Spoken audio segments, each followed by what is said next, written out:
Well, welcome back. Yeah, NCB, NorCal boys. So anyway, representing today in the garage. While most are in Vegas racing the National, I'm here still trying to get the bike dialed in. So anyway, my buddy Corey at OSM Factory Builds, he got the 22-inch top tube race ink switched over and built. I decided once again to go with a shorter stem. So I figured if I'm gonna do it, I might as well just film it. That way I can just whatever bullshit about nothing. So let me get started. I don't know, I'm kind of flat. It's Sunday morning and I work graveyard, so I'm not too thrilled to be chatting on film this early. But it is noon, but when you work graveyard, noon's like 6 in the morning right now. So let's see, where am I at? Okay, I kind of prepped it, so let's just start by taking the bars off. But anyway, yeah, most of the top guys, well, not so much top guys, I was watching it. It's kind of the B squad of amateur, no pro class, which is sad. Vegas, we're speaking of Las Vegas BMX bicycle tournament. And the sport doesn't believe in much of an off season. It was just less than a month ago they were racing the quote Grand Nationals, and here they are again starting over. So it's like, talk about greed over competitiveness and making it, somewhat of a legitimately, corporately backed sport by actually having a season, So anyway, what do I know? It's just, I just think it's part of the reason why they're saying, depending on your news source, the death of the 20-inch bicycle. So the latest thing that came up that went completely through one ear and out the other with 90% of the audience was that Jason Richardson mentioned that, the future of double A, and wait until you hear this one, should technically be on 29er bikes because it relates to the industry as to where it's at right now in terms of bicycle sales, which has been overly proven by Todd Lyons. And the guy sitting on the couch watching Double A Pro with these guys on 29er. So it's the same as your 20-inch, but now it's a 29er. So high-tech 29ers. So now you can go to the larger manufacturers, and now Trek and Specialized and Santa Cruz Bikes and Kamenkel and all these companies will now want to be involved in BMX because it directly translates into their bike sales. No one's buying 20-inch bikes. Death of the 20-inch. So if Double A Pro and Pro Women were racing 29er mountain bikes, obviously like they do in mountain biking, whether it be cross country, gravel road, uphill, downhill, side hill, they ride the bike that's being marketed for the era. And we're not doing that in BMX. We're sticking to like, oh no, dude, 20-inch, 20-inch. It's death of the 20-inch. Sorry to say, No one goes to the shop and says, hey, I want a 20-inch.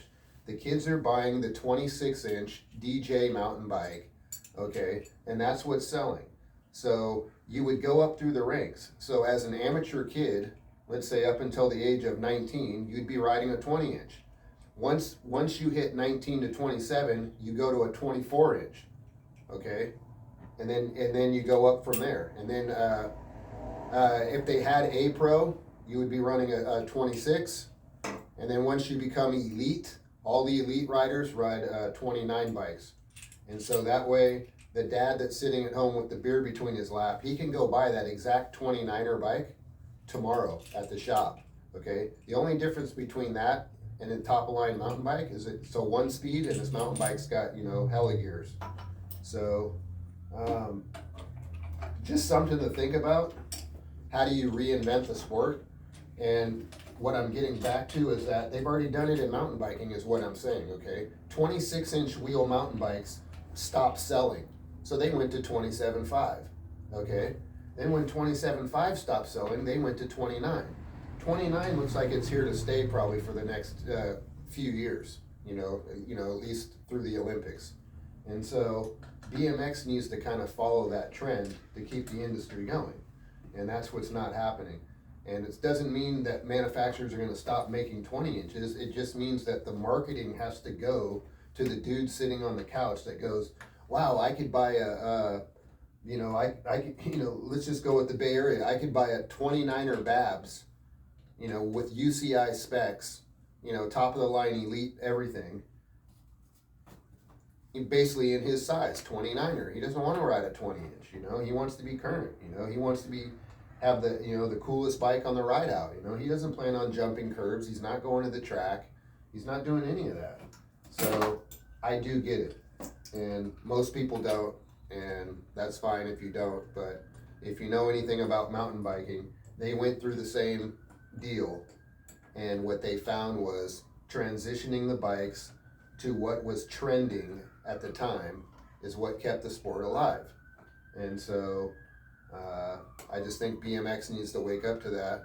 And yeah, it would be a crazy change. Like, wow, can you believe that next year, AA Pro is going to be, or they're going to be racing it on 29ers, and people would be like, dude, what happened to 20 inch, man? It's like, dude, 20 inch bikes don't sell anymore. So now they have AA racing on 29ers, and more people are, they picked up, like, they doubled their audience, because it's relatable to the guy on the couch drinking the beer. 20 inch isn't relatable. Those days are gone. And then, like, his kids that are 19 to 27 years old, they're not riding 20 inches, like I mentioned, dude. They're riding a 26 inch bike with a rock shock up front, which is called a dirt jumper. And I see it when I go to the trails. I was out there this weekend, Foster City. Same deal. There's no one out there on a 20 inch. I mean, and if there is a 20 inch, guess what it is? It's a Walmart, Huffy Pro Thunder. Just a 2025 version. And I'm not gonna say it's sad, but it's just where it's at. And a lot of people like to say, oh, well, there's this. I listen to everyone's podcast. I know what's going on. And oh, well, kids just have too much to do, too many choices these days and stuff like that. No, kids want to do what's cool. And once again, 20 inch isn't cool. And so when you can get 1,200 kids, riding by your house, which I do over here, we have a ride out over here. Dude, there's 600 kids on a Friday night riding by, and there's no 20 inches, not one, And then once again, if there is, it's some kid in the back who's like 8 years old riding with his mom, And once again, he's on a Huffy Pro Thunder or a Murray.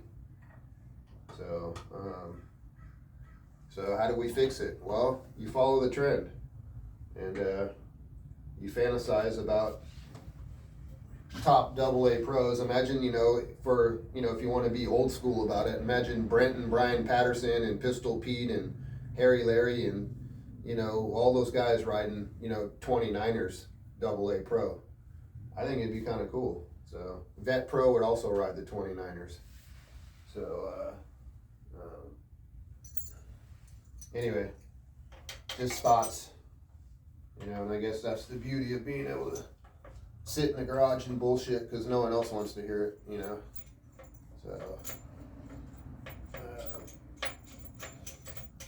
So anyway, this thing's coming together, I guess, pretty good. So what we did was we shortened the stem. So this is a 49 millimeter stem. You don't need a long stem when the top tube's 22 inches. So we're going with the 49 stem. This was the 55. So that'll put my bars back to where they need to be, because if I would have kept them with the longer stem, I would have had to pull my bars back. I don't like running my bars back. I like shit to be like centered, or more centered than not.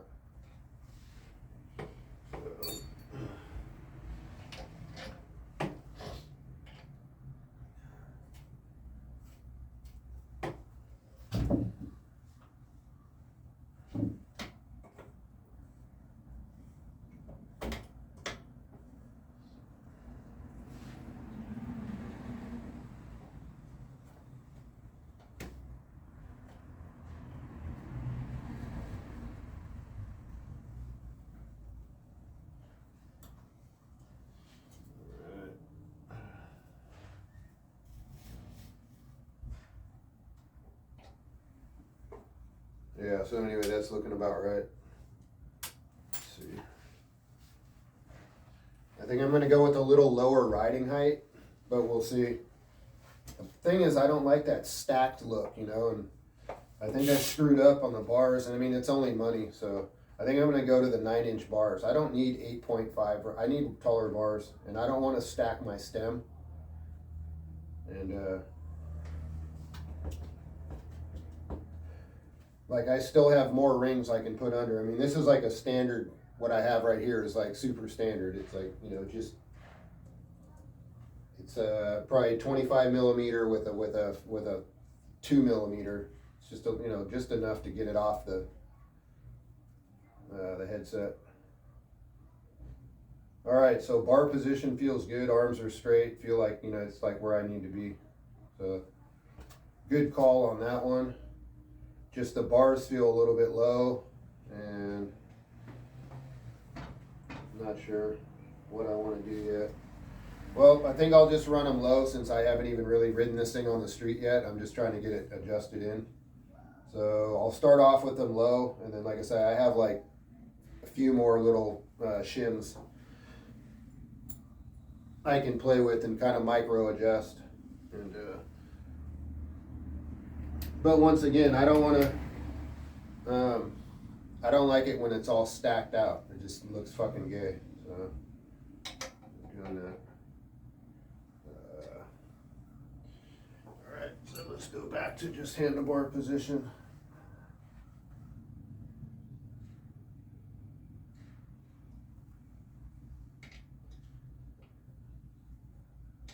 Yeah, so I kind of stick to the same schedule every winter. So we're digging out at our little spot, Foster City Trails, called Shells.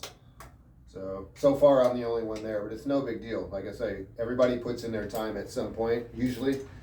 So it's not a like, hey, you haven't been working type of situation. But I got like 3 days in now, and I time it. I only do an hour because when you get older, you need to know what your workload is. I mean, back in the day, I just go throw dirt, and then you can't walk for 4 days. So I'm just doing an hour, and you know, you take your little breathers, you know, drink, take a sip of water, you know, let your hands rest a little bit. It's not no 5-minute break, dude. It's like, you know, okay, you know, so, you know, then you start digging again, and then you work at a pace where you can work at an hour pace. You know, you're not hucking the dirt. You know, that's 5-minute pace. You know, you're not going to last. So it's just, you know, you just stay smooth. Shovel, throw, shovel, throw. You know, we're just stacking dirt.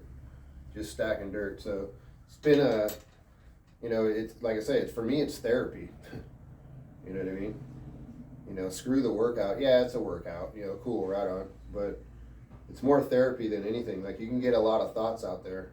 Just like I say, just peaceful. You're out there digging. You know, no one's interrupting. It's almost like you finally have peace. Everything else, you know, you're like dealing with manipulation in a sense, you know, whether it's noise or whatever it be. So, yeah. So the only thing I don't like about this this bike is the paint chips. You know what I mean?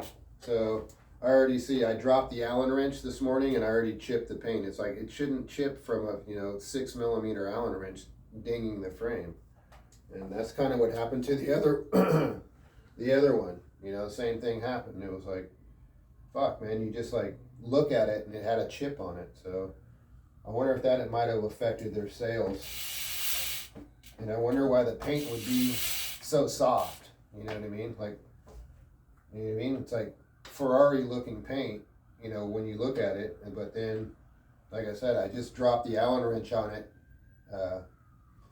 setting things up, and I look down now and I got 2 little chip marks. It's like, shit, dude.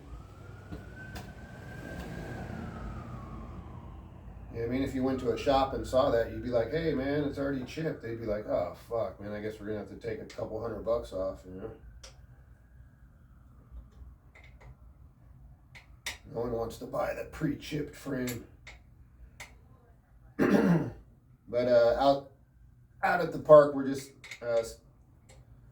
this time of year we just stack dirt. So my biggest thing is disturbing all the guys on the e-bikes called Surons. So we had they took over the place last year. So the cops showed up and they were getting towed and all that stuff. But now that the new laws are in place, I think we'll be pretty good this summer because the particular place that we have our trails, they're cracking down and they look at it as money because they have to cross a bike path, and that was one of the big complaints that the e-bikes were, obstructing the bike path. There was 63 kids there a week on e-bikes, and we witnessed it many times. So finally the cops just showed up and they started towing the bikes. They show up and they had a tow truck and they just put them on the flatbed, and it was on the news and everything, so it was kind of a big deal. So once the word got out that it was a bust to ride there, we were able to kind of get the place back, but we were all burned out. We didn't want to work anymore. And then the 5 or 6 kids that were going out there still tearing the place up, there's always those kids like, yeah, dude, we'll hop the fence. Not that I haven't done it. Come on now. So they closed the place down during COVID, and I never missed a day. So you just had to be willing to take a chance, and no one ever said anything to me. So I'd go out there and do my laps and go home. So anyway, these guys are going out there doing their laps, hoping the cops don't show up, because now it's a $120 fine. So at least there's something behind it. And luckily they didn't tear down the trails just to kind of shut down the whole deal, because for a city, that would have been the easy way out. Would have been like, hey, instead of us sitting out here wasting our taxpayers' money, like they love to say, they could have just plowed the trails, and that would have been it. 5, 7, well, actually at this point, 7 years worth of work down the drain. So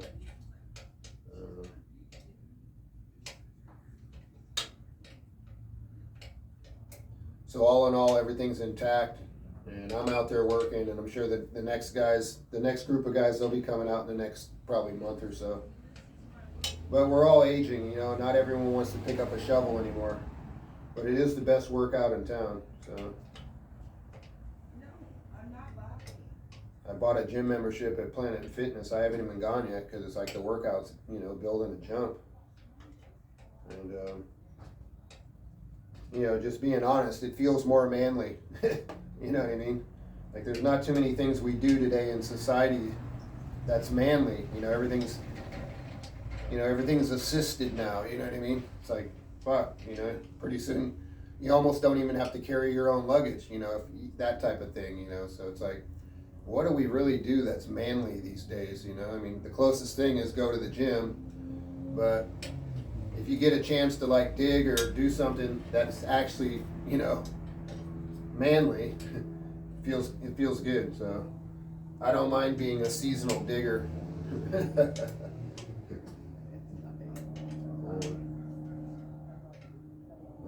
I usually only can do it for about 2 months, and then I start feeling my aches and pains. But usually by then, most of the stuff's resurfaced and we're good to go.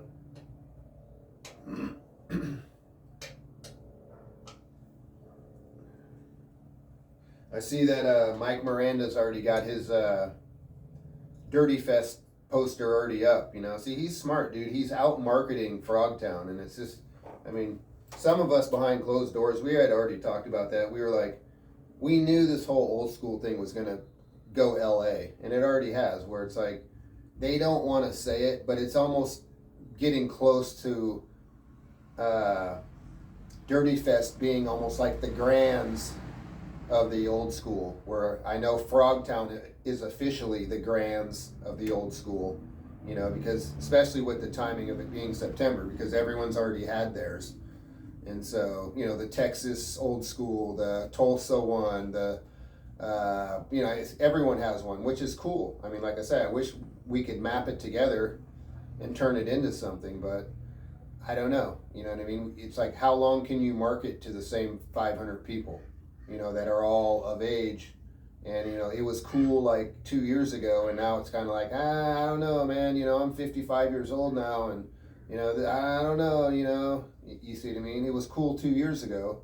So we're losing people, like Dale Holmes mentioned, we're losing people faster than we're gaining people on this whole old school thing. And so the deal now is like, how do you get the attention of a 19 to 27-year-old to think it's cool to kind of fill in for the guys that aren't doing it anymore? So, you figure for every 10 guys we lose every year, we need to pick up 5 younger guys, and it's not like that right now. So,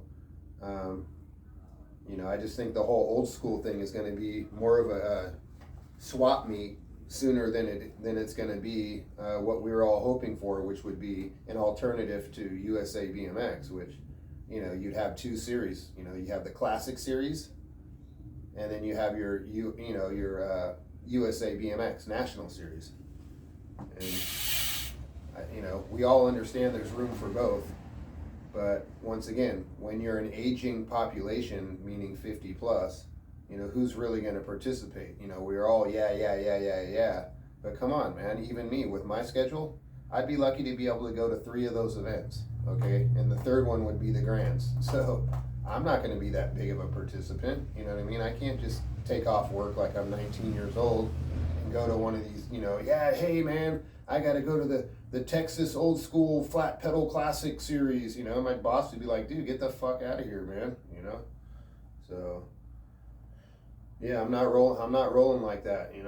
So I still got to show up and clock in and do my thing and go home. So slave labor, just in a different way. Yeah. So anyway, this feels pretty good. So we'll just go with that. So I'm gonna kind of cinch everything down to not a super spec, but just enough to be able to like ride it around. So yeah. Anyway, so this is just a long little rant. I figured I might as well bullshit while I'm putting the thing together. Got the big training seat post on, which is cool. And I bought a gold race post. I mean, I know by today's standards, it's it's not a one of these stupid fucking slam seat bullshit. But anyway, this is a race post, like how we would have ran it in the 90s. And so it's about a little bit shorter. So, and that's about right, because that's about where I would run my seat race height. So I'm gonna put a lightweight seat on it, and kind of like a Cashew Max style plastic. These hard plastic kind of 3D printed type seats. So I'm going to put that on it, and this will be my race seat post. So this will, obviously, this seat post will only go on Sundays when I go to the track. Other than that, I'll always have the, training seat post, which is things like 23 inches or something. There's still more left. It's not maxed out. There's something left. So that's kind of cool. Found the seat post figures, right? Amazon, like $27 or something like that, for high-rise seat post. They don't call them training seat posts on Amazon. It's just like high-rise post. So yeah, so here we go. So 22-inch race ink, and I think we're good to go. 45/16 MCS chain, MCS rear hubs, MCS pedals, DXR cranks, SE racing seat clamp, Works stem, slam bars, 8.5 inch rise,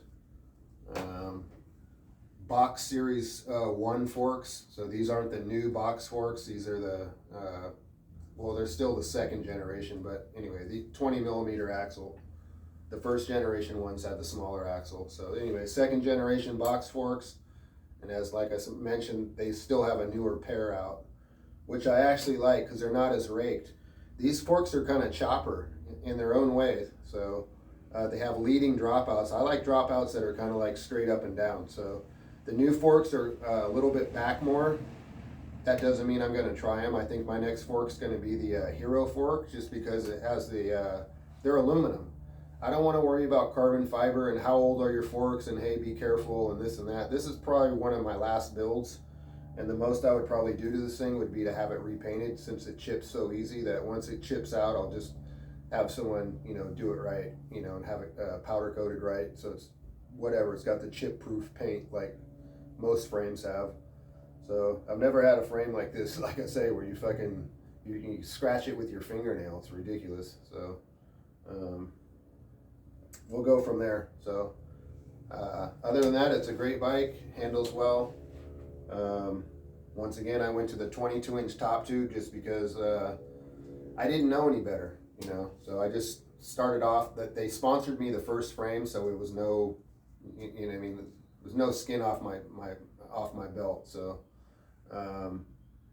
they were like, "Hey, what size you want?" And I said 20.5 because I looked at it as like, you know, back in the day, dude, my top tube was 19. I mean, I won #1 pro on a 19.5-inch top tube bike. I didn't even have a 20-inch top tube.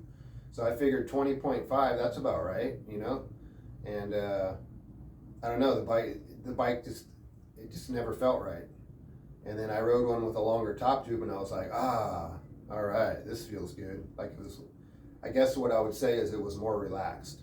So longer top tube, it makes sense. So now I got a little bit longer wheelbase, and you know, it handles and rides a little smoother in terms of the transitions of left and right, up and over and down things. So with the shorter top tube, you know, some refer to it as twitchy. So the bike just felt twitchy, you know, like whoa, whoa, whoa, whoa, whoa, whoa. It's like, wow, okay, things have changed. So I rolled the bars a little bit forward. Back in the day, we called it Chicago, and that just made it feel even more like kind of bus driver, you know, driving a Volkswagen bus. You know, it's like, man, it's too twitchy to call it what it is. So anyway, glad to have something new. I should probably be able to get about 3 to 4 years out of this because the technology, a lot of the companies haven't even caught up to this technology. So pretty much good to go. The bike is a little bit heavy, but you know, heavy's good and heavy's stiff. And since the whole aluminum bike thing started, it's always kind of been that way.